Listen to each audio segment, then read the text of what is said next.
মুরব্বীরা একটু সাক্ষী দেন, এখন তো হবে না, তা মাইক হয়ে গেছে সব জায়গা। মুরব্বীরা বলেন, আজ থেকে 40 বছর 50 বছর আগের মানুষ যারা আজান দিত মসজিদে, মাইক ছিল না, খালি মুখে আজান দিত, 1.5 মাইল দূর থেকে হাউক করে শব্দ শোনা যেত, ঠিক না? আর এখন ভিডার খাওয়া পার্টি আজান দেয় না, কেন কেন কান দিয়ে টের পাওয়া যায় না, মাইকে দিলেও তা আওয়াজ হয় না। মায়ের খাইছো কোথায়? মায়ের দুধ খাও নাই, বিদেশি মার দুধ খাইছো বোতল ভরা। মায়ের খাইছো সে জায়গা। আগের মানুষ মায়ের দুধ খাইছে 70 80 90 বছর পর্যন্ত বিনা চশমায় কোরআন শরীফ পড়ে, আছে না নাই কথা কন? আছে। আর এখন তাও বিদেশি মার দুধ, ফ্রান্সের মার দুধ, ইটালি মার দুধ, অস্ট্রেলিয়া মার দুধ, ইন্ডিয়ান মার দুধ, আরে আরএফএল মার দুধ, এই সমস্ত মায়ের দুধ খাও, ওর ভিতরে কিছু নাই। খাওয়ার পরে 7 8 10 বছরে পোলাপানের চোখের পাওয়ার শেষ, 1200 পাওয়ারের চশমা না দিলে পায়খানার দরজা খুঁজে পায় না, যে আনি সেন মারি দেয়।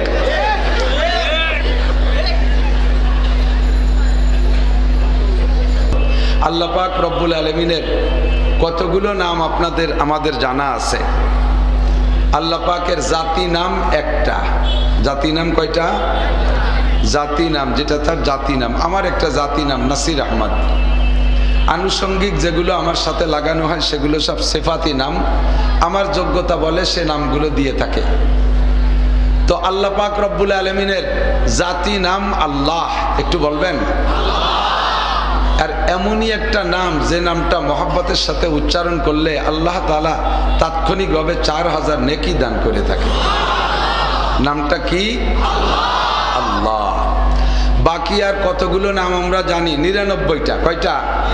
হাদিসে আছে, হুজুর আলাইহিস সালাম বলেন, মান আহসাহা দাখালাল জান্নাহ। এই ফ্যানটা বন্ধ করে দেন। যে ব্যক্তি এই 99টা নামকে গণনা করে, ইহসা মানে গণনা করা, মান আহসাহা, এই নামগুলো গণনা করে, কি মানে একটা একটা করে পড়ে, ইয়াদ করে, স্মরণ রাখে, দাখালাল জান্নাহ, ওই লোকটা বিনা হিসাবে জান্নাতি। এখন একজন হিন্দু, সে 99টা নাম মুখস্থ করলো, কলেমা পড়ে নাই, এই 99টা নামেই তাকে জান্নাতে নিতে পারবে না। শর্ত হলো সর্বপ্রথম আল্লাহকে সৃষ্টিকর্তা হিসেবে, খালেক হিসেবে, মালেক হিসেবে, আল্লাহই একমাত্র উপাস্য, আল্লাহই একমাত্র মাবুদ, এই কথাটা কলেমা আকারে স্বীকার করে নিতে হবে অন্তর থেকে, লা ইলাহা ইল্লাল্লাহু মুহাম্মাদুর রাসূলুল্লাহ। কথা বলুন ঠিক কি না? বাকি যা করব সবগুলো আমল, সবগুলো আমল। আমল রাখার একটা বস্তা লাগে, সব কিছু রাখার বস্তা আছে না, আমল রাখারও বস্তা আছে। তো সব বস্তার ভিতরে মাল রাখতে হলে বস্তার নিচে একটা সেলাই দেয়া লাগে। সেলাই ছাড়া বস্তার ভিতরে ঢুকবেন, পরে বস্তার কান ধরে উঁচু করবেন, খালি বস্তা হাতে চলে আসবে, তল দিয়ে মাল শেষ, ঠিক না? তো বস্তার যেমন তলিতে সেলাই দিয়া মাল রাখলে মাল থাকে, তেমনি আমলের একটা বস্তা, এই বস্তার তলিতে একটা সেলাই দেয়া লাগে, সেই সেলাইটাই হলো বিশ্বাসের সাথে লা ইলাহা ইল্লাল্লাহু মুহাম্মাদুর রাসূলুল্লাহ। নইলে আমরাও যেমন আমল করি এরকম নেক আমল কিন্তু অমুসলমানরাও করে। শুধু নামাজই নেকামল না, শুধু রোজাই নেকামল না, শুধু হজই নেকামল না, শুধু তবলিগই নেকামল না, শুধু জিকির তিলাওয়াতই নেকামল না, সত্য কথা নেকামল, মাপে কম না দিয়া নেকামল, না মাপে বেশি না আনা নেকামল, মানুষকে সৎপথ দেখাই দেয়া নেকামল, মানুষের সাথে 2 নম্বরই 9 নম্বরই 6 নম্বরই না করা নেকামল। কথা বলেন। আর এই গুণগুলো হিন্দুদের মধ্যে আছে না নাই? খ্রিস্টানদের আছে না নাই? আমি গিয়েছিলাম গত 6-7 বছর আগে একবার, এই জাতীয় সংসদ নির্বাচনের সময় মালয়েশিয়া। ওই সময় বাংলাদেশের 3-4 দিন সরকার একেবারে খুব কঠোরভাবে সব সভা সমিতি বন্ধ করে দিল, যে মাহফিল হবে না। মাহফিলের ভিতরে এসে ওলামায়ে কেরাম রাজনীতির আলোচনা করে, নেগেটিভ পজিটিভ বলে, কাজেই হুজুররা বাদ, মাহফিল হবে না। তো চিন্তা করলাম যে মাহফিল যখন বাংলাদেশে হবে না, এটা কিছু তো করিয়ে খাচ্ছি হবে, যে কয়দিন না হয় সে কয়দিন। আমাদের এই এলাকায় যখন কিষেনকে কাজ থাকতো না, সে সময় কাশি কোদাল নিয়ে পশ্চিমে চলে যেত, মনে আছে? এই সাতক্ষীরা অঞ্চলে এই সময় কাজ থাকে না, ওরা আমাকে এই পাশের ইটভাটা এসে কাজ করে। তো চিন্তা করলাম যে বাংলাদেশের মাহফিল বন্ধ, তার সুযোগ পাইছি মালয়েশিয়া যাই। মালয়েশিয়া যাইয়া ওখান থেকে দূরে এক জায়গায় সফরে গেলাম, অনেকদিন আগে ভুলে গেছি জায়গার নাম। তো যাওয়ার পথে এক জায়গায় যাইয়া একটা রেস্টুরেন্টে ঢুকলাম, সাথীরা আছে গাড়িতে। তো রেস্টুরেন্টে যাইয়া সাথীরা বসে গেছে যার যার টেবিলে। আমার ভিতরে একটু জরুরত আসছে, একটু পেশাব করতে যাব, ছোট স্থান যাই যাব। তো আমি, ওরা তো যার যার কাছে বসে গেছে, আমি যাইয়া জিজ্ঞেস করবো কার কাছে। এক তো মালাই ভাষা জানি না, 2 নম্বরে ইংরেজিতে তো আলিফও জানি না, এই কি দিয়ে জিজ্ঞেস করব। তো কমপক্ষে টয়লেট, ওয়াশরুম এটুক তো জানি। তো দেখলাম একটা দোকানদার ছেলে, হাফ প্যান্ট পরা, গায়ে একটা গেঞ্জি, চেহারাই বোঝাচ্ছে, চেহারা তো চায়নার মালাইরা একই রকম পেরায়। তো পরে ও বললো আমি চাইনিজ, ওর ভাষায় যেটুকু বললো তাতে বুঝলাম ও চাইনিজ, চায়না। ছেলেটা বুদ্ধ। আমি ওকে যে বললাম যে ওয়াশরুম, টয়লেট। দোকানের সামনে, তার দোকানের সামনে 20-25 জন কাস্টমার, সকলকে ওর ভাষায় দিয়ে বন্ধ করে রেখে পিছন দিয়ে বেরোয় আইসা ও আমাকে সাথে করে নিয়ে ওই মার্কেটের শেষ প্রান্তে ওয়াশরুম, সেই জায়গা পর্যন্ত গলির ভিতর দিয়ে আঁকা বাঁকা, সে জায়গা পৌঁছাই দিয়া বাথরুমের ভিতরে নিজে যাইয়া পরিষ্কার না অপরিষ্কার এটা পর্যবেক্ষণ করে, অপরিষ্কার যতটুকু ছিল নিজে হাতে পরিষ্কার করে দিয়ে এরপরে আমাকে ইশারা করলো, যান এখন পারবেন। কাজটা ভালো কাজ না? কাজটা ভালো কাজ। একটা বুদ্ধ ছেলে, একটা বুদ্ধ ছেলে। আর আমার দেশের বাংলাদেশি ছেলেকে যদি লঞ্চ ঘাটেতে কয় বাড়ি বাথরুম কোন দিক, কয় বসে বড় এনে সামনে তো বারে, কয় বসে বড় এনে তোমার জন্য পায়খানা নিয়ে এসে আমি দাঁড়িয়ে রয়েছি। এত সুন্দর কথা বলে। মুসলমানের ছেলে, ওর আব্বা তবলিগি 3 চিল্লের সাথে, ঠিক না? তো ওই ছেলেটা যে কাজ করছে, আরে ভাই কখনো কখনো বাথরুমটা এমনই জরুরি, বাথরুমের জরুরতকে কোনো কোনো ইবাদতের উপর দিয়ে প্রাধান্য দেওয়া হয়। আপনার যদি কঠিনভাবে বাথরুম চাপে, সেই অবস্থা আপনি নামাজও পড়বেন না, নামাজ পড়া মাকরুহ, জরুরত সেরে আসবেন। মসজিদ দেখাই দিলে যেমন নেকি হয়, কখনো কখনো প্রয়োজন সাপেক্ষে বাথরুম দেখাই দিলে তার চেয়ে একটু কম হয় না। এই ছেলেটা নেকি করছে, আমারে বাথরুম দেখা দিচ্ছে, অবশ্যই নেকি হয়েছে, কিন্তু ওর নেকি রাখছে যে বস্তায়, ও বস্তার তলিতে সেলাই নাই। সমস্যা কোথায়? ওরে এমন বহু নেক কাজ আছে কিন্তু তলিতে সেলাই নাই। খ্রিস্টানের বস্তার, আমলের বস্তার তলিতে সেলাই নাই, হিন্দুদের বস্তার তলায় সেলাই নাই, খ্রিস্টানদের বস্তার তলায় সেলাই নাই। আমাদের বস্তার তলায় সেলাই দিতে হয় কি দিয়ে? লা ইলাহা ইল্লাল্লাহ মুহাম্মাদুর রাসূলুল্লাহ। বস্তার তলায় সেলাই হয়ে গেছে। নামাজ রাখবা ভিতরে থাকবে, রোজা রাখবা ভিতরে থাকবে, হজ রাখবা ভিতরে থাকবে, তিলাওয়াত রাখবা ভিতরে থাকবে, ভালো কথা বলবা ভিতরে থাকবে, দান খয়রাত করবা ভিতরে থাকবে। এবার বস্তারে আবার হেফাজত করতে হবে। দিক তাকান, সেলাই দিয়েছেন কিন্তু বস্তার তলায় বড় বড় দুটো বিলে ইন্দুর লেগে আছে। বিলে ইঁদুর, যারা বিল অঞ্চলের মানুষ, নিজলে, উলপুর, কংসুর, এই পাশে পূব এলাকায় যারা, তারা বিলে ইন্দুর চেনেন। কেসা ইন্দুর, সেই ইঁদুরই বিলেইরে তাড়া করে দাবড়ায়, ঠিক না? মানুষ পর্যন্ত দাবড়ায়, বেজ ইচ্ছে বড়, 1-1.5 কেজি ওজন হবে। এইরকম মোটা মোটা দুনিয়া বিলে ইঁদুর বস্তার তলে লাগানো। আপনি যদি বিলাই ইঁদুর দুইটাকে না মারেন তাহলে সেলাই দিয়েছেন কিন্তু ভিতরে আমল থাকবে না। তল দিয়া বস্তার নিচে ছিদ্র করে আন্ডারগ্রাউন্ডে বাংকার খুঁজে সব মাল নিয়ে যাবে। সেই দুইটা ইঁদুরের নাম, একটা হলো শিরিক আর একটা হলো কুফর। একটার নাম শিরিক আর একটার নাম কুফর। কথা বলেন? শিরকের ইঁদুরকে পিটাইয়া মারো। আল্লাহ কয় লা তুশরিক বিল্লাহ ইন্নাশ শিরকা লাযুলমুন আযীম। ওয়ানাশকুরুকা ওয়ালা নাকফুরুকা, ওয়ানাশকুরুকা ওয়ালা নাকফুরুকা, লা ইন শাকারতুম লা আযীদান্নাকুম ওয়ালা ইন কাফারতুম ইন্না আযাবি লাশাদীদ। শিরকের ইন্দুরে বস্তা থেকে মাল বের করে নিয়ে যায়, কুফরের ইন্দুরে বস্তা থেকে মাল বের করে নিয়ে যায়। আরেকটা আছে আমাদের বিষাক্ত একটা বিষ আছে, ওই বিষটা বস্তার মধ্যে থাকলে বস্তার তলা যদি কেউ কেটেও না নিয়ে যায়, ভিতরের মালকে পচায়া নষ্ট করে দেয়, ভিতরের অরিজিনাল মালকে পচায়া নষ্ট করে দেয়। ওইটার নাম হলো বেদাত। ওটার নাম কি? বেদাত। বলতে যে তিনটে কথা বলে ফেললাম, তাহলে আমরা পড়বো লা ইলাহা ইল্লাল্লাহ মুহাম্মাদুর রাসূলুল্লাহ, এই কলেমা পড়ে ইমানের বস্তার তলায় সিলাই দিয়া এরপরে যদি আমি আল্লাহ বলে ডাক মারি, একটু বলেন আল্লাহ, 4000 নেকি বস্তার মধ্যে দাঁড়াবে। এরপরে আল্লাহ পাকের 99টা নাম বলবেন, উচ্চারণ করবেন, নেকি পাইবেন। এর মানে হলো 99টা নামকে জবানে বইলে আপনি তার তর্জমা বুঝে সে অনুযায়ী আল্লাহকে আপনি স্বীকার করবেন।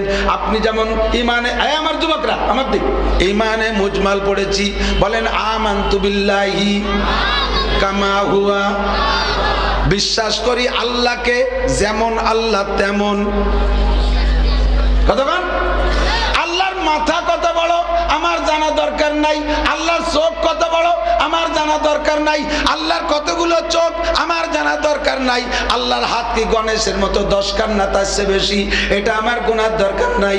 আল্লাহ কোন দিক তাকায় রয়েছে ওটা আমার জানা দরকার নাই। কামা হুয়া, আল্লাহ যেমন তেমন, আল্লাহরে দেখি নাই না দেখে আল্লাহর অস্তিত্বের উপরে বিশ্বাস করি। কামা হুয়া বি আসমাইহি, আল্লাহর যত নাম আছে সমস্ত নামের সাথে তারে স্বীকার করি। ও সিফাতিহি, আল্লাহর যত গুণ আছে, আল্লাহর যত গুণ আছে সব গুণ আমি বিশ্বাস করি। করেন করেন করেন, আল্লাহর সব গুণে বিশ্বাস করি। এরপরে কি বলছি বলেন? অকাবিলতু, একটু বলতে হবে। জামিআ আহকামিহি ওয়া আরকানিহি, আমি স্বীকার করলাম, কবুল করলাম আল্লাহ পাকের সমস্ত বিধানগুলো, আদেশগুলো মানিয়া লইলাম, নিষেধগুলো আমি বিশ্বাস করে বর্জন করিলাম। এই কথার পর অঙ্গীকার করে ইমানে মুজমালের মধ্যে আমি কলেমা পড়েছি। কথা বলুন ঠিক কি ঠিক না? এবার আল্লাহ পাক রব্বুল আলামিনের এই সিফাতি নাম, গুণগত নাম অসংখ্য। কি বলেন? কথা মনে বুঝতেছেন না আমার ভাবে? ঠিক তাহলে একটু প্রশ্ন করলেন না যে আমরা তো জানি 99টা, অসংখ্যা কেন? অসংখ্যা এজন্য বলেছি, প্রশ্ন করার সময় নাই, প্রশ্ন উত্তর আমি বলে দেই। আল্লাহ পাকের গুণ অসংখ্যা কেন? কারণ আমরা আল্লাহকে জানি আল্লাহ অসীম, আল্লাহ অসীম, আল্লাহ কোনো কিছুতে সীমাবদ্ধ না। আল্লাহর গুণ যদি বলি 99টা, তাহলে আল্লাহ মাত্র 99টা গুণের মধ্যে সীমাবদ্ধ হয়ে যায়। অথচ আল্লাহ কোনো কিছুতে সসীম না, আল্লাহ কোনো কিছুতে সীমাবদ্ধ না। কাজেই আল্লাহর গুণ অসীম, অসংখ্য গুণ। তবে আমাদের সামনে আল্লাহ পাক ব্যক্ত করেছে 99টা গুণ। এই 99টা গুণগত নাম আমরা জানি। 99টা গুণগত নামের ভিতরে আমার মনে হয় আল্লাহ পাক সবচাইতে বেশি পছন্দ করেছেন একটা নাম। এটা তো আল্লাহর জাতি নাম, গুণগত নামের মধ্যে একটা নাম সবচেয়ে বেশি প্রিয়। আপনার কি মনে হয় ওই নামটা কোনটা?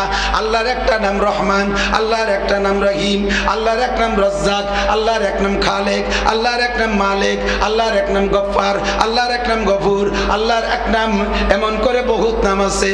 আল্লাহ পাক রব্বুল আলামিনের এই 99টা নামের ভিতরে আপনার কি জানা আছে জানি না, আল্লাহর সবচেয়ে বেশি প্রিয় একটা নাম, ওই নামটা হলো রব।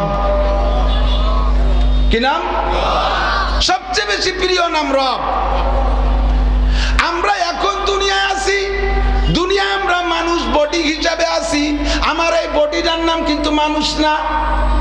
ভালো করে বোঝেন, আমার এই বডিটার নাম মানুষ না। মানুষ আলাদা একটা জিনিস, সেইটা আমার ভিতরে কাজ করে, সেইটার নাম রূহ। কথা বলেন ঠিক কি ঠিক না?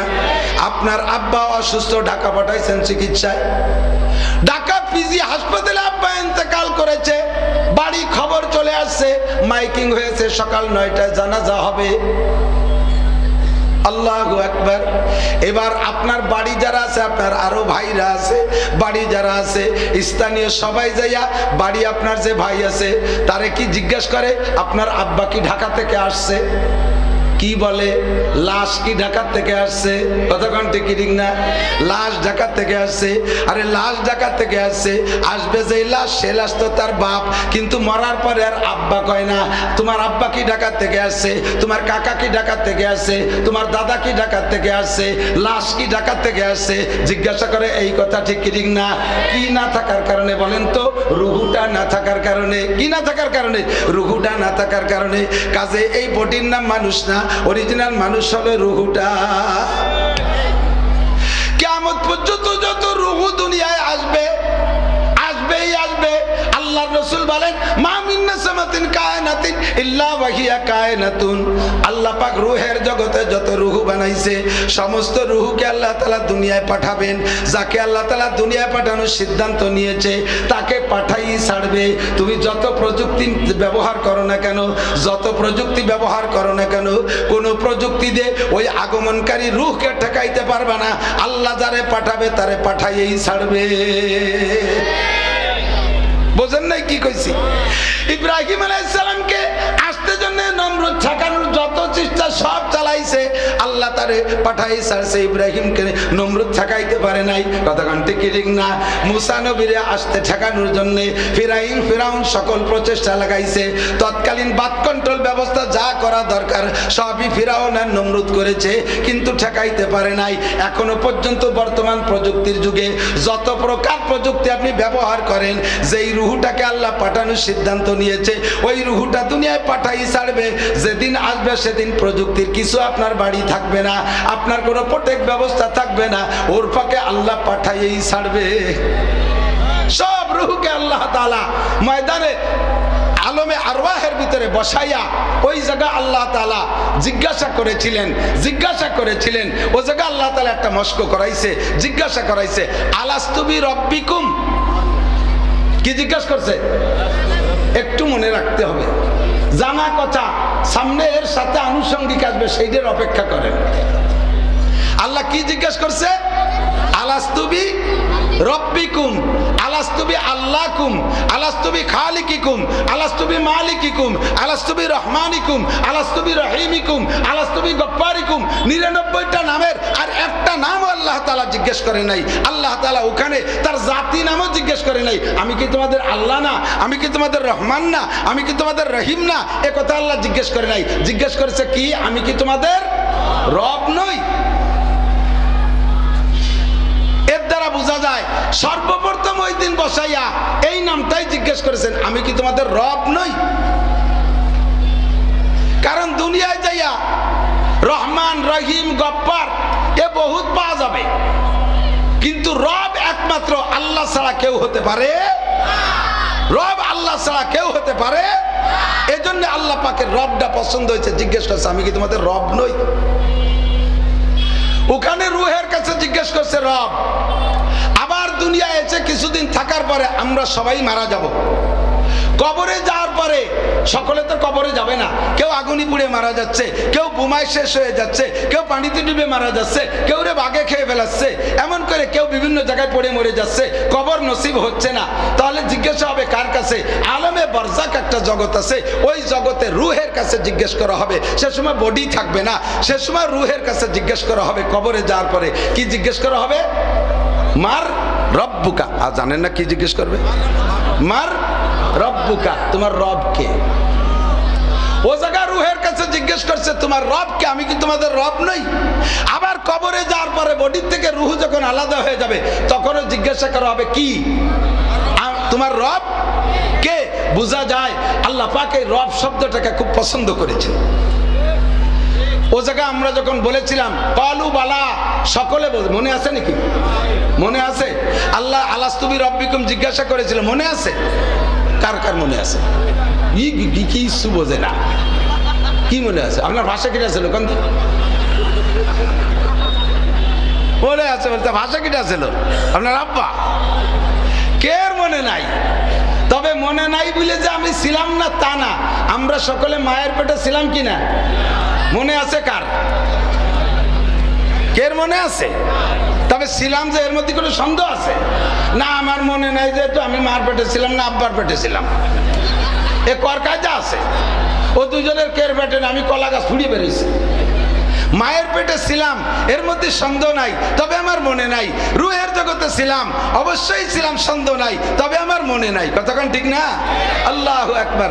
তো দোস্ত, আল্লাহ পাক রব্বুল আলামিন ওই আলাস্তু বিরব্বিকুমের স্বীকৃতি নিয়া, সকলের স্বীকারোক্তি নিয়ার সাথে সাথে আল্লাহ তাআলা কলমকে বললেন, উক্তুব হাদাল কালাম, কলম তুমি এই কথাটা লিখে ফেলো। কলমে এবার স্বাধীনতা দিয়েছিলেন আল্লাহ তাআলা। আল্লাহ তাআলা বলেন নাই যে সবাই বলতেছে বলে তুমিও বলবা, তা না। তোমার যদি মতের খেলাফ হয়, তোমার যদি বুঝিয়ে আছেন না তুমি আল্লাহ, তোমারে আল্লাহ বলে মানি কিন্তু রব হওয়ার যোগ্যতা তোমার নাই, এদিক দিয়ে আমি খুব একটা লাইক করি না, তাহলে তুমি ঠিক আছে সেটাকে অস্বীকার করো, কোনো মারামারি নাই। লাইক রবের দিন ধর্মের ব্যাপারে, দাওয়াতের ব্যাপারে কোনো জবরদস্তি নাই। হামান শাহ ফাল্লিউমিন আমান শাহ ফাল্লিয়াকফুর। তোমার মনে চায় স্বীকার করো, মনে না চায় স্বীকার করো না। গতানুগতিক বলা লাগবে না। সকলে বুঝে শুনে জবাব দিয়েছিলাম, বালা জি আপনি আমাদের রব। আপনারা কি মনে রব কে? আরো জোরে কে? দুনিয়ার কোন রাজা বাদশাহ?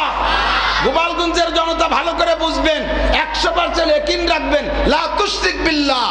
রব আল্লাহই, বাঁচায় আল্লাহ, মারে আল্লাহ, খাওয়ায় আল্লাহ, পড়ায় আল্লাহ, অল এভরিথিং পরিবেশন করে আল্লাহ। আমাকে আমলিগও করে না, বিএনপিও করে না, রাজনৈতিক কোনো দল করে না, নেতারা আমারে কিচ্ছু করতে পারে না। আমারে বাঁচায় মারে কে? ইয়াকিন তৈরি করেন, মুশরিক হয়ে যাচ্ছি আমরা। এরা চলে গেলে মরে যাব, ওরা আসলে মরে যাব, এরা চলে গেলে মরে যাব, ওরা আসলে বেঁচে থাকবো, এই সমস্ত ফাও কথা সম্পূর্ণ বাদ। বাঁচায় আমাকে আল্লাহ, রব আমার কে? ইয়াকিন তৈরি করেন, ভিতরে ইয়াকিনটা বসা। আল্লাহ পাক রব্বুল আলামিন এই রবের স্বীকারোক্তি নিয়ে কলম রেখেছে, লেখো। কলমে লেখছে একটা কাগজে। লিখার পরে আল্লাহ বলছেন, হাজা আমানাতুক ফি আদিক, এটা তোমার হাতে আমানত, এটা তুমি রেখে দাও। অন্য কোনো ফেরেশতা না। কলমের লেখার পরে একজন ফেরেশতার দায়িত্ব দিয়েছে, এটা তুমি হেফাজত করে রাখবা। কতদিন? কয় যে কিয়ামতের মাঠে লাগবে। এতদিন তা রাখবো কোন জায়গা? রাখো এক জায়গা। আল্লাহ স্টিলের আলমারি নাই, আয়রন সেপ নাই, সিন্দুক মিন্দুক কিছু নাই, একটা ডেস্ক বক্স নেই, থবো কোন জায়গা? একটা টিরাং মিরাং নাই, রাখো। তোমার তো আর কোনো কাম নাই, নামাজ নাই, রোজা নাই, হজ নাই, জাকাত নাই, তবলিগ নাই, সরমুনাই নাই, আমলিগ নাই, বিএনপি নাই, ইডি নাই, বড় নাই, তোমার কোনো কাম কাজ কিছু নাই, ব্যবসা নাই, বাণিজ্য নাই, খালি একটা কাগজ বয়ে নিয়ে বেড়াবা, তাতে তোমার এত সিন্ধুক বেক্সের দরকার কি? তো ফেরেশতা চিন্তা করলেন যে হাতে রাখলে এবার ময়লা টলা হয়ে যেতে পারে, একটা তাবিজ বানায় বইটা গিলিয়ে খেয়ে বেলাই দিছে।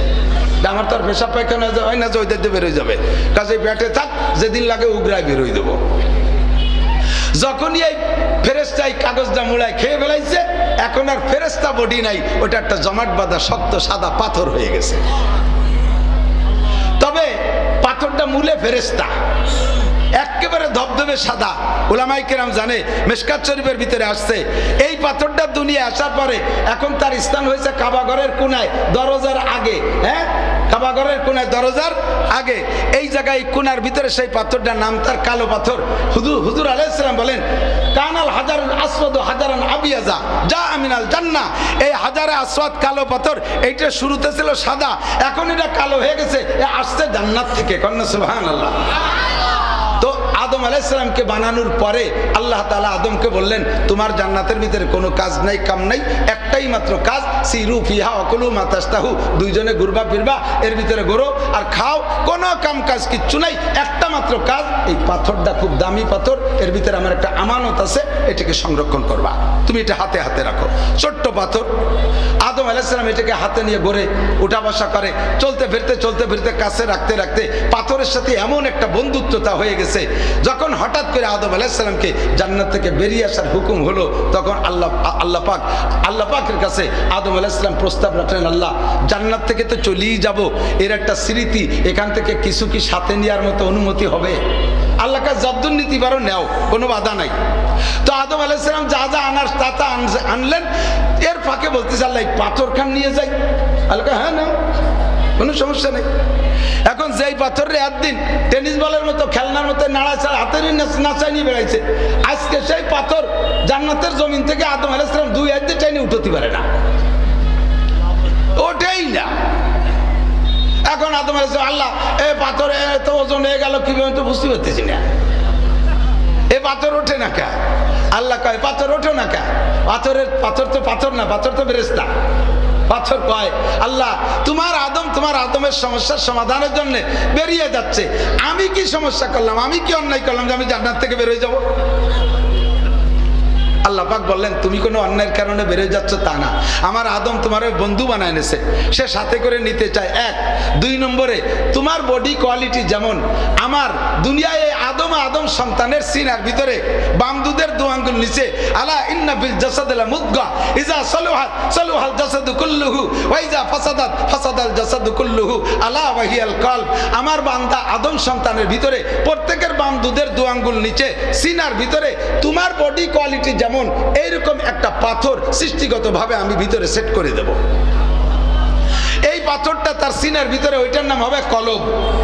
আরবিতে কি বলে? কলব। ইংরেজিতে হার্ট, বাংলায় হৃৎপিণ্ড। এই কলবটা ভিতরে থাকবে, ওইটা তুমি যেমন সাদা তার সিনার ভিতরে ওই পাথরটা যেমন সাদা থাকবে, একেবারে নিট অ্যান্ড ক্লিন, পরিষ্কার পরিচ্ছন্ন। বান্দা যখন দুনিয়ায় যাবে একটা গুনাহ করবে, তার ওই কলবের পর একটা দাগ পড়বে, আর একটা গুনাহ করবে, আর একটা দাগ পড়বে। এমন করে গুনাহ করতে করতে সুদের গুনাহ, ঘুষের গুনাহ, মদের গুনাহ, গাজার গুনাহ, এবার গুনাহ, ফেন্সিডিলের গুনাহ, টোন মারা গুনাহ, মন মারা গুনাহ, মিথ্যে কথার গুনাহ, জিনার গুনাহ, হাজার হাজার গুনায় ওর ওই পাথরটা কালো মিচমিচে হয়ে যাবে। এবার তোমার দুনিয়ায় জায়গা হবে অন্য কোনো জায়গা না, আমেরিকার হোয়াইট হাউস না, ভারতের সংসদ ভবন না, বাংলাদেশের সংসদ ভবন না, তোমার জায়গা হবে দুনিয়ায় যাইয়া কাবা ঘরের ভিতরে। আর আমার বান্দারা, এই গুনাহগার বান্দারা সারা দুনিয়া থেকে ইয়াতুকা রিজালান ওয়া আলা কুল্লি দামিরি ইয়াতিনা মিন কুল্লি ফাজ্জিন আমিক, আমার সারা পৃথিবীতে থেকে এই গুনাহগার বান্দাগুলো যার যার এই কালো পাথরটা নিয়ে তোমার কাছে আসবে, আর তোমার গায়ে চুমু খাবে। চুমু খাওয়ার সঙ্গে সঙ্গে তার কলবের দাগগুলো তোমার গায়ে লাইগা তুমি একদিন কালো হয়ে যাবা, আর তোমার গায়ে স্পর্শ করার কারণে আমার বান্দার সিনের ভিতরের ওই কালো পাথরটা সাদা করে নিয়ে বেগুনা মাসুম হয়ে বাড়ির দিকে ফিরে যাবে। আমার বান্দার এই উপকারটুক হবে তুমি দুনিয়ায় গেলে। এখন বলো যাবা কিনা? আল্লাহ যদি আমার দ্বারা এত বড় খেদমত হয় তাহলে আমি যাব। তো আদম আলাইহিস সালাম সেই পাথর নিয়ে আসছেন, এরপরে পিছনে লম্বা কিচ্ছা। তো দোস্ত আমাদেরকে মস্ক করাইছেন আল্লাহ পাক রব। কিসের মস্ক? রব। বলেন কি? রব কে? আল্লাহ কি? রব। রব কে? আল্লাহ কি? রব। এবার রব বোঝেন কারে কয়? রব তো বুঝতে হবে। আল্লাহ বলেন এই রবটা আমার ভালো লাগছে। রব কি? এদিক এদিক। রব হলেন এনি ম্যান এভরিবডি, শুধু মানুষ না, সমস্ত প্রাণীর যার যখন যা দরকার, বোঝে নাই? যার যখন যা দরকার, ব্যক্তি পার্থক্যে যাকে যেমন যা দরকার তাই পরিবেশন করতে পারেন যিনি, তিনি হতে পারে একমাত্র, ঠিক কিনা? মুরগির বাচ্চা ডিম ইত্তে বেরোইয়া 3 মাস দুধ খায় না খুদ খায়? মুরগির বাচ্চা ডিম ইত্তে বেরোয় কি খায়? দুধ খায় না 3 মাস, পরে খুদ ধরে, আগেই খুদ খায়, ঠিক না? মানুষের বাচ্চা জন্মের পরে মানুষেও যেমন রুটি খায়, গোশ খায়, ভাত খায়, ওর বাচ্চাটাও কি জন্মের পরে রুটি গোশ খাইতে পারে?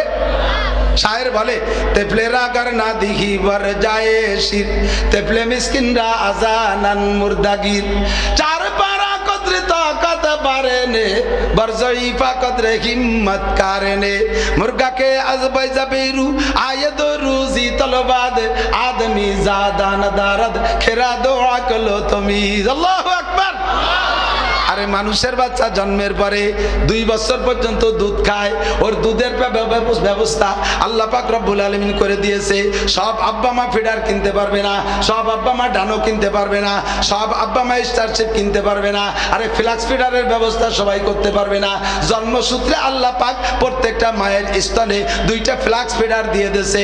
কত সুন্দর পদ্ধতি! পরিমাণ মতো গরম, পরিমাণ মতো ঠান্ডা, পরিমাণ মতো মিষ্টি, পরিমাণ মতো পানি, পরিমাণ মতো লবণ, আরে পরিমাণ মতো গাঢ়, পরিমাণ মতো তরল, পরিমাণ মতো ভিটামিন, পরিমাণ মতো প্রোটিন, পরিমাণ মতো সবকিছু দিয়া সুন্দর করে দুধ পরিবেশন। এইটা দুনিয়ার কোনো রাজা বাচ্চার দ্বারা সম্ভব না, এইটা দুনিয়ার কোনো বিজ্ঞানীর দ্বারা সম্ভব না। এই সুন্দর পরিবেশন করতে পারে কে? একটা গাভীতে 20 কেজি দুধ হয়, আমি দেখেছি 20 কেজি দুধ গাভীর স্তন থেকে বের করতে তার 4টে বান। 4টে বানের মুখে কয়টা ছিদ্র? চারটে ছিদ্র, কতক্ষণ না কেন না গাই সম্পর্কে খবর নাই, আমি গাভী পালি, আমার জানা আছে গাভীর বানে চারটে ছিদ্র, চারটে ছিদ্র দিয়ে 20 কেজি দুধ বের হয়, তার মানে এক এক বান দিয়ে 5 কেজি করে দুধ বের হয়, 5 কেজি দুধ একটা ছিদ্র দিয়ে বের হয়। আর মায়ের স্তন থেকে বাচ্চাতে 1 পোয়া 1.5 পোয়া আধা কেজি দুধ পান করে। এই 1 পোয়া 1.5 পোয়া আধা কেজি দুধ বের করতে আল্লাহ পাক 2টা ছিদ্রের উপর নির্ভর করেন নাই, 2টা ছিদ্র আল্লাহ রাখেন নাই। ওই দুধ বের করার জন্য 16 32টা ছিদ্র আল্লাহ ব্যবহার করেছে। কেন ব্যবহার করেছে? এই 16-32টা ছিদ্রের মুখে 32টা মেশিন আছে, 32 প্রকারের মেডিসিন আছে, মুখের ভিতরে 32টা দাঁত হবে, ওই 32 ছিদ্রের ভিতরে ছিদ্র দিয়া দাঁত দুধ আসবে মুখের ভিতরে, ওই মেশিনের ভিতরে ওখানে আল্লাহ মেডিসিন দিয়েছে। মুখের যে 32টা দাঁত, 32টা দাঁতের 32 রকম অনুভূতি, 32 রকম শক্তি, কথা বলেন ঠিক ঠিক না? সামনের দাঁতগুলো কাটার মেশিন, সামনের দাঁত দিয়ে কাটে না, আর ওই গোড়ার দিকের দাঁত হলো জাতা কল। সামনের দাঁত দিয়ে কুচকুচ হয়ে কাটা যায়, কিন্তু চাবানোর মজা কি পাওয়া যায়? পিছনে পাঠাই দিতে হবে, ওই জাতা কল দিয়ে শেষ। এর জন্য নামও রাখছে সর্বন্ধন্ত, ঠিক না? ওই দাঁতের যেই শক্তি এই দাঁতের সেই শক্তি না, ওই দাঁতের যে অনুভূতি সামনের দাঁতের এই অনুভূতি না। রব্বুল আলামিন আমার রব কত সুন্দর সিস্টেম করেছে, এই 32টা দাঁতের শক্তি 32টা ছিদ্রের ভিতরে রেখেছে। তাই মায়ের স্তন থেকে যারা দুধ পান করে নিয়মিত 2 বছর যারা পান করে, তাদের দাঁত শক্ত হয়, তাদের চক্ষু ভালো হয়, তাদের মেধা ভালো হয়, তাদের হার্ট ভালো হয়, তাদের বাল্ব ভালো হয়, তাদের লাংস ভালো হয়, তাদের পিত্ত ভালো হয়, তাদের পাকস্থলী ভালো হয়। পাক্কা 2টা বছর 2.5 বছর যদি মায়ের দুধ পান করে, আল্লাহর রহমতে গলার কণ্ঠ ভালো হয়, গলায় আওয়াজ বেশি হয়। এদানিং কালে দেখেন, আমার সত্যি কথা কর, মুরব্বীরা একটু সাক্ষী দেন, এমন তো হবে না, তা মাইক হয়ে গেছে সব জায়গা। মুরব্বীরা বলেন, আজ থেকে 40 বছর 50 বছর আগের মানুষ যারা আজান দিত মসজিদে, মাইক ছিল না, খালি মুখে আজান দিত, 1.5 মাইল দূর থেকে হাউক করে শব্দ শোনা যেত, ঠিক না? আর এখন ভিডার খাওয়া পার্টি আজান দেয় না, কেন কেন কান দিয়ে টের পাওয়া যায় না, মাইকে দিলেও তা আওয়াজ হয় না। মায়ের খাইছো কোথায়? মায়ের দুধ খাও নাই, বিদেশি মার দুধ খাইছো বোতল ভরা, মায়ের খাইছো সে জায়গা। আগের মানুষ মায়ের দুধ খাইছে 70 80 90 বছর পর্যন্ত বিনা চশমায় কোরআন শরীফ পড়ে, আছে না নাই কথা কন? আছে। আর এখন তাও বিদেশি মার দুধ, ফ্রান্সের মার দুধ, ইটালি মার দুধ, অস্ট্রেলিয়া মার দুধ, ইন্ডিয়ান মার দুধ, আরে আরএফএল মার দুধ, এই সমস্ত মায়ের দুধ খাও, ওর ভিতরে কিছু নাই। খাওয়ার পরে 7 8 10 বছরে পোলাপানের চোখের পাওয়ার শেষ, 1200 পাওয়ারের চশমা না দিলে পায়খানার দরজা খুঁজে পায় না, যে আনি সেখানে মারি দেয়।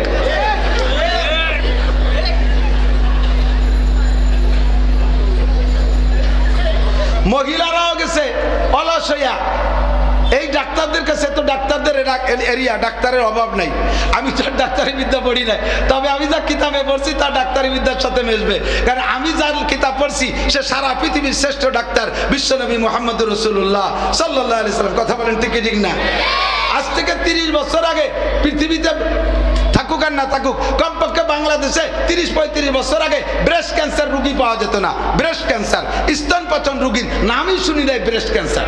ইদানিং হাজার হাজার ব্রেস্ট ক্যান্সার রোগী আসে কোত্থেকে? মেয়েদের বাচ্চা ডেলিভারির পরে আল্লাহ তাআলা তার স্তনের ভিতরে ওই বাচ্চাটা মেহমান, তার মেহমানদারি আল্লাহ মায়ের স্তনে পাঠিয়ে দিয়েছে। গাঢ় গাঢ় দুধ, ওই দুধের নাম শাল দুধ, ওই দুধের ভিতরে তার সব রোগের চিকিৎসা রয়েছে, ওই দুধের ভিতরে তার বহু কিছু রয়েছে। এখন মারা বাচ্চা পেটে আসার সাথে সাথেই আগের থেকে ফিডার বালতি বুলতি কিনা সারা, বাচ্চারে দুধ খাইতে দেবে না, শরীর ঢিলা ঢালা হয়ে যাবে, সে ইয়াং থাকবে না, বয়সী দেখা যাবে। এই জন্য শরীর ঠিক রাখার জন্য বাচ্চারে দুধ খাইতে দেবে না। এবার এই গাঢ় দুধ তার স্তনের মধ্যে, আমি ভালো বিজ্ঞ মুসলিম ইমানদার ডাক্তারের এই অভিমত আমি তার থেকে শুনেছি, পড়েছি, আমি দেখেছি। উনি বলেন এই ব্রেস্ট ক্যান্সারের কারণ হলো এই স্তনের ভিতরে যে দুধটা, গাঢ় দুধ, শাল দুধ, এইটা যদি বাচ্চাকে না খাওয়ায়, এইটা স্তনের মধ্যে থাইকা ধীরে ধীরে ধীরে ধীরে আরো গাঢ় হয়, আরো গাঢ় হয়, এরপরে সেটা যে রোগে পরিণত হয়, ওইটা গাঢ় হয়ে পুজ হয়ে যায়, এরপরে সেটা স্তন ক্যান্সারে পরিণত হয়। আল্লাহ কয় আমার মেহমানের মেহমানদারি দিয়েছি, আমি রব হিসেবে তাকে যা দরকার তাই দিয়েছি। তুই আমার মেহমানকে খেতে দিস নাই, আর তুই ইয়াং থাকবি, তোর ইয়াং কবরস্থানে পৌঁছে দেবো অল্প দিনের ভিতরে। রবকে আল্লাহ কি? আল্লাহ কি? আল্লাহ আল্লাহ আমার রব, ঠিক কি না? এখানে যত শ্রেণীর মানুষ আছেন, এই গোপালগঞ্জে অত শ্রেণীর আসবাব আছে। গতকালকে আমি আসার পথে ঢাকা মুন্সিগঞ্জে একটু এক জায়গায় চা খেতে বসছি, বসে আমার চোখের সামনে পড়ে গেল পাকিস্তানি বাসমতি চাউল, 300 টাকা কেজি। আমার তৌফিক আছে 300 টাকা দামের কেজি চাউল কিনে নিয়ে আসছি। আর একটা লোক সারাদিন ভরে ভ্যান চালাইয়া 300 টাকা কামাই হচ্ছে, ও কি বাসমতি চাউল কিনার সাহস করবে? শিল্পপতি কোটিপতি গোপালগঞ্জের বড় লোক যারা আছেন, আপনারা 2200-2500 টাকা দামের খেজুর কিনে খাতে পারবেন। গরিব মানুষ লম্বাটা হাই ছাড়ে, আল্লাহ কেন গরিব বানাইলে, খেজুর বুঝি কপালে হবে না? কোনো চিন্তা করো না, ওই দোকানে 150 টাকা দামের খেজুর আছে, কিনে নিয়ে যাও। গোপালগঞ্জ মাছ বাজারে দেখবেন 2 কেজি 1 শৈল, তার দাম 2500 টাকা। জমিদার পয়সাওয়ালা একজন 2500 টাকা দিয়ে শৈলেরটা কিনে নিয়ে আইছে। গরিব মানুষ লম্বাটা হাই ছাড়ে কয় দিন ভরে কামাই হচ্ছে 500 টাকা, তাহলে কি শরীর স্বাদ খাবো পাবো না কোনো দিন? আল্লাহ কয় কোনো টেনশন করে না, ওই বংশের টাকি মাছ বানাই দিছি, তাই কয়টা কিনে খাও। বড় লোকের জন্য বড় ব্যবস্থা, ছোট লোকের জন্য ছোট ব্যবস্থা। সর্বপরিবেশন করেওয়ালা কে? আল্লাহ কি রব, এই জন্য সবকিছু করতে পারে, ঠিক কি ঠিক না? যখন যা দরকার তখন তা সেভাবে ব্যবস্থা করেওয়ালা যিনি, তিনি আমার রব। আল্লাহর নামটা আমার বড় পছন্দের। তুমি যেন রাজা বাদশাকে রব মনে করো না, তুমি যেন তুমি কি কয় বেড়া ক্যাডান্স কারিতাস বিআরডিবি স্বনির্ভর জাগরণী চক্র আশা প্রশিকা গ্রামীণ ব্যাংকের ডাইরেক্টরদেরকে রব মনে করো না। বাংলাদেশে যদি আশা না আসতো, সব আশা মিস হয়ে যেত।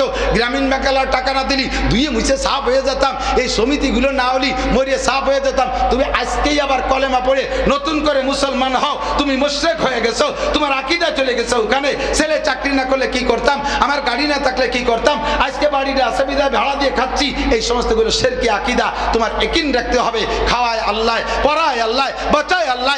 আল্লাহই আমার রব, আল্লাহ আমার ওই রবই আমার। আল্লাহ কয় রবটা আমার বড় ভালো লাগছে, আর বেশি ব্যাখ্যা দেবো না। এরপরে কয় এই রব যাতে ভুলে না যাস, কারণ আখেরি পরীক্ষা আছে কবরে, সে জায়গাও রবের পরীক্ষা। কিসের পরীক্ষা? কবরে ফেরেশতা আসবে, আপনাকে বসাবে, ফাইজ লিসানিহি বসাবে, জিজ্ঞেস করবে মার রব্বুকা, কি বলবেন? মার রব্বুকা, তুমি কোন, তোমার রবকে কি বলবেন? রব্বি আল্লাহ, একটু বলেন রব্বি আল্লাহ। আবার আপনাকে জিজ্ঞেস করবো আমা দিনুকা, তুমি কোন ধর্মের মানুষ? বলবেন আমি বিএনপি ধর্মের মানুষ, আমি আওয়ামী লীগ ধর্মের মানুষ, আমি জাতীয় পার্টি ধর্মের মানুষ, আমি দুনিয়ার কোন দলের। আরে আমার ধর্মের নাম কি?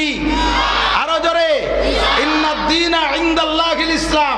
ধর্ম বলতে একমাত্র, কোন দলের পরিচয় দিলে পাছার চামড়া থাকবে না, পাছায় ছালা বাঁধতে যাইও, অথবা শস্য তেল মাহাজাতে বাড়ি স্লিপ করে। দীনিয়াল ইসলাম, বলেন দীনিয়াল ইয়াকিন তৈরি করে, কবরে জিজ্ঞাসা হবে। এরপরে এই দুটির জব যখন দিয়ে ফেলাইছেন, এর মধ্যে আসবে একটা লোক, সুন্দর পাগড়ি মাথায়, আরে কি নুরানি চেহারা, গায়ে জুব্বা, বিড়বিড় করে আপনার সামনে দিয়ে হেঁটে যাচ্ছে। আপনাকে এর মধ্যে জিজ্ঞেস করবে ওমান হাদা রাজুলুল্লাযী বুইসা ফীকুম, তোমার কি পরিচয় আছে ওই লোকটার সাথে যাকে দিয়ে তোমার দুনিয়ায় তোমার ধর্ম পাঠানো হয়েছিল? ওই লোকটারে চেনো? বলতে বলতে হুজুর আলাইহিস সালামের ছবি আপনার সামনে চলে আসবে। আপনি এই প্রশ্নের জবাব একদিক দিয়ে দিবেন, আর একদিক দিয়ে দৌড় মারবেন। অবি মুহাম্মাদিন নবিয়ান সাল্লাল্লাহু আলাইহি ওয়াসাল্লাম, হাযা সাইয়্যিদি ওয়া হাযা নবিয়্যি ওয়া হাযা রাসূলি। এই ফেরেশতারা থামো, এই যে আমার সেই নবী যায়, এই যে আমার সেই রাসূল যায়, জোরে কন্না সুবহানাল্লাহ। 3 প্রশ্নের জবাব দেওয়ার সাথে সাথে আল্লাহ পাক আরশে আজিম থেকে ডেকে বলবেন ফেরেশতারা আলবিসুহু মিনাল জান্নাহ। আমার বান্দারে 3টে প্রশ্ন করেছো না, 3টার জবাব যথাযথ দিয়েছে। আমার বান্দাকে আর এই মাটিতে শোয়ায় রাখা যাবে না। আলবিসুহু মিনাল জান্নাহ ওয়া আফরিসুহু মিনাল জান্নাহ। দুনিয়ার কাফন তার গায়ে পরানো থাক, এই বডিতে পরানো থাক, তার রুহের গায়ে জান্নাতের এক সেট জামা গায়ে দিয়ে দাও। তার বডিটা মাটিতে শোয়া থাক, তার রুহটাকে মাটিতে শোয়ানো যাবে না, তার রুহটাকে শোয়ানোর জন্য জান্নাতের খাট পালং বিছাই দাও।